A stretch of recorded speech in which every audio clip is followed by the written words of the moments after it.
And then comes the joy of contract negotiation. Yes.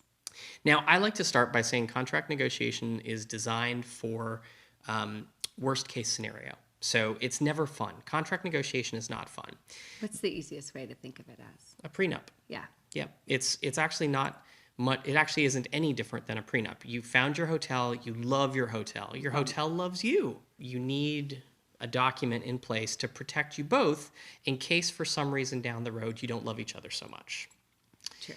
And that's where a hotel contract comes into place. Now, hotel contracts are different, and contract negotiation is different than rate negotiation or space negotiation. Those are very different. So why don't you tell them a little bit more specifically about what we mean when we say contract negotiation? So we've already talked about in a different episode, we talked about how there are 3 metrics that the hotel uses to basically value your business. So if you're watching, you can say with me now, it's the food and beverage minimum, it's room rental, and it is the cost of the sleeping room per night. So those 3 metrics are always the first thing that you want to negotiate. But once that's done and you've approved it, agreed, and you're moving on to actually having the contract, now you're getting into negotiating the terms of the agreement. Most hotels are going to give you, let's see, if it's a half day or 1 day, you might get like a 2 or 4 page agreement. It's going to be fairly simple.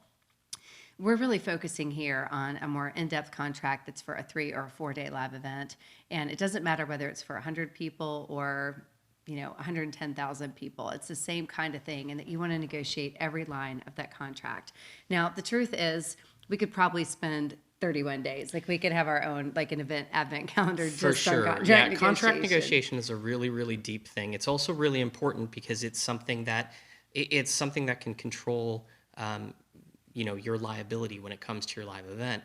Also, the other thing I would say to you is the moment you have room nights associated with your contract, you want to start looking a little bit more heavily into what it is. And also the size, right? If you're dealing with a 10-night room block for a small mastermind meeting or something along those lines, you don't have to worry as much about contract terms. And by the way, if you're doing a small meeting, hotels do require a minimum of 10 rooms to have a block. That's sort of the tipping point. The minute you take on 10 rooms or more, you're getting a more detailed contract and you're getting out of a catering agreement and into a full sales agreement.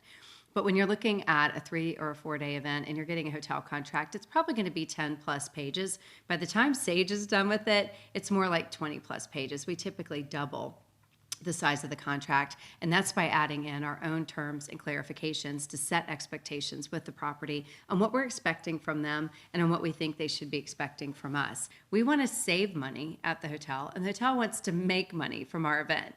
So those 2 things kind of come together in juxtaposition in the hotel contract negotiation. So I'm always looking at what is every area in the hotel contract where I can explore an opportunity, which is I can make my client money, and where I can save them liability. The first thing that I would say to you is we call the hotel contract, the one that the hotel sends you initially, the dummy contract. And the dummy contract is honestly, it's the contract that only a dummy would sign. Yeah.